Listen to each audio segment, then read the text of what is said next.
Hi ನಮಸ್ತೆ ವೀಕ್ಷಕರೇ, welcome back to channel HSK group videos. ಇವತ್ತು ಟೊಮೊಟೊ ಗೊಜ್ಜು ಮಾಡೋದು ಹೆಂಗೆ ಅಂತ ಹೇಳ್ಕೊಡ್ತೀನಿ. ವಿಡಿಯೋ ನೋಡ್ಕೊಂಡು ಬನ್ನಿ. ಟೊಮೊಟೊ ಗೊಜ್ಜಿಗೆ ಬೇಕಾಗಿರುವ ಇಂಗ್ರೀಡಿಯೆಂಟ್ಸ್ಗಳು ಈರುಳ್ಳಿ, ಟೊಮೊಟೊ ಕಾಯಿ, ಮೆಣಸಿನ್ಕಾಯಿ ನಾನು ಆ್ಯಡ್ ಮಾಡ್ಕೊಂಡಿಲ್ಲ, ನೀವು ಬೇಕಿದ್ರೆ ಆ್ಯಡ್ ಮಾಡ್ಕೊಳ್ಳಿ. ಕೊತ್ತಂಬರಿನ ಲಾಸ್ಟಿಗೆ ಹಾಕ್ಕೊಳ್ಳಿ, ಓಕೆನಾ? ಸಾಸಿವೆ ಹಾಕೋಬೇಕು. ಚಟಪಟ ಅಂದಿದ ತಕ್ಷಣ ಈರುಳ್ಳಿ ಹಾಕೋಬೇಕು.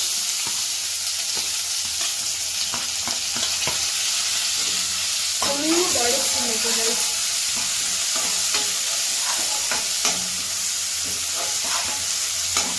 ಬಾಡಿಸ್ಕೋಬೇಕು.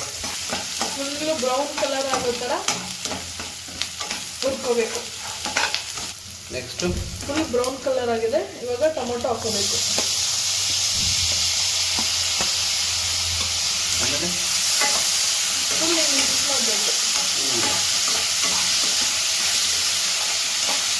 ಆಮೇಲೆ ಸ್ವಲ್ಪ ಅರಿಶಿನ ಹಾಕೋಬೇಕು. ಅರಶಿನ ಬೇಕಾ? ಒಂದು ಸೆಕೆಂಡ್. ಸ್ವಲ್ಪ ಅರಿಶಿನ ಹಾಕೋಬೇಕು. ಆಮೇಲೆ ಇನ್ನೇನು ಹಾಕೋಬೇಕು? ನೋಡಿ, ನಾನು ಆವಾಗಲೇ ಹೇಳಿದೆ ಮೆಣಸಿನ್ಕಾಯಿ ಯಾಕೆ ಯೂಸ್ ಮಾಡಿಲ್ಲ ಅಂತ. ಹೋಮ್ ಮೇಡ್ ಮಸಾಲ ಇದೆ ಅಲ್ಲ, ಸಾಂಬಾರು ಪುಡಿ, ಅದನ್ನು ಯೂಸ್ ಮಾಡಿದ್ದೀನಿ. ಸೊ ಅದಕ್ಕೆ ಸ್ವಲ್ಪ ಅದಕ್ಕೋಸ್ಕರ ಚಿಲ್ಲಿ ಪೌಡ್ರನ್ನು ಆ್ಯಡ್ ಮಾಡ್ಕೊಳ್ಳಿ, ಖಾರ ಬೇಕು ಅಂದರೆ. ಸಾಂಬಾರು ಪುಡಿ ಮತ್ತು ಚಿಲ್ಲಿ ಪೌಡ್ರ್ ಹಾಕ್ಕೊಂಡಿದ್ವಲ್ವ, ಸೊ ಅದಕ್ಕೆ ಸ್ವಲ್ಪ ನೀರು ಹಾಕಿ ಕುದಿಸ್ಕೋಬೇಕು. ಒಂದು ಕುದಿ ಬರೋವರೆಗೂ ಕುದಿಸ್ಕೊಂಡು ಆಮೇಲೆ ಉಪ್ಪು ಹಾಕೋಬೇಕು. ಲಾಸ್ಟಿಗೆ ಕೊತ್ತಂಬರಿ ಹಾಕಬೇಕು. ಆಮೇಲೆ ಚೆನ್ನಾಗಿ ಮಿಕ್ಸ್ ಮಾಡ್ಕೋಬೇಕು. ಮಿಕ್ಸ್ ಮಾಡಿಕೊಂಡು ಕುದಿ ಬರಬೇಕು. ಆಮೇಲೆ ಕಾಯಿ ತುರಿ ಹಾಕೋಣ. ಸ್ವಲ್ಪ ಟೊಮೊಟೊ ಫ್ರೈ ಆಗಲಿ. ಆಮೇಲೆ ಏನು ಹಾಕೋಬೇಕು? ಅದು ಹಾಕು, ಚೆನ್ನಾಗಿರ್ತದೆ ಕಾಯಿ. ಒಬ್ಬೊಬ್ರು ಕಾಯಿ ಹಾಕಲ್ಲ, ನಾವು ಕಾಯಿ ಹಾಕ್ತೀವಿ. ಕಾಯಿ ಹಾಕಿ ಚೆನ್ನಾಗಿರುತ್ತೆ. ಹಳ್ಳಿ ಸ್ಟೈಲಲ್ಲಿ ಅದು ಹಾಕೋದು ಅದು ಇಟ್ಬೇಡ. ಇದಕ್ಕೆ ಸ್ವಲ್ಪ ನೀರು ಹಾಕಬೇಕು ಗೈಸ್. ಹಿಂಗೆ ಇದು ಮಾಡಬೇಡಿ, ನೀರು ಹಾಕೊಳ್ಳಿ.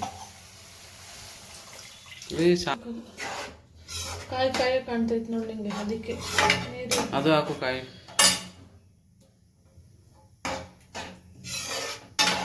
ಆಮೇಲೆ ಇಷ್ಟೇ ಗೈಸ್, ಕ್ವಿಕ್ ಆಗಿ 2 ನಿಮಿಷದಲ್ಲಿ ಮಾಡ್ಕೋಬೋದು. ನಿಮ್ಗೇನಾದ್ರೂ ಈ ರೆಸಿಪಿ ಇಷ್ಟ ಆಗಿದ್ರೆ ಲೈಕ್ ಮಾಡಿ, ಶೇರ್ ಮಾಡಿ, ಕಮೆಂಟ್ ಮಾಡಿ. ನಿಮ್ಗೇನಾದ್ರೂ ಬೇರೆ ವಿಡಿಯೋಸ್ ಬೇಕಂದ್ರೆ ಕಮೆಂಟ್ ಮಾಡಿ, ಅಡುಗೆ ವಿಡಿಯೋಸ್. ಟೊಮೊಟೊ ಗೊಜ್ಜು ರೆಡಿಯಾಗಿದೆ. ಬಿಸಿ ಬಿಸಿದು ರೆಡಿ ಮಾಡ್ಕೊಳ್ಳಿ. ಚಪಾತಿ ಹೊತ್ಕೊಳ್ಳಿ, ಜೊತೆಗೆ ರೈಸ್ಗೂ ಯೂಸ್ ಮಾಡ್ಕೋಬೋದು. ಸಕ್ಕತ್ತಾಗೈತೆ. ಹಾಕೊಳ್ಳಿ, ತಿನ್ಕೊಳ್ಳಿ, ಮಜಾ ಮಾಡಿ. ಖಾಲಿ ಆಗಿಬಿಟ್ಟಿದೆ ಗೈಸ್, ನೀವು ಸ್ವಲ್ಪ ಆ್ಯಡ್ ಮಾಡ್ಕೊಳ್ಳಿ. ಓಕೆ.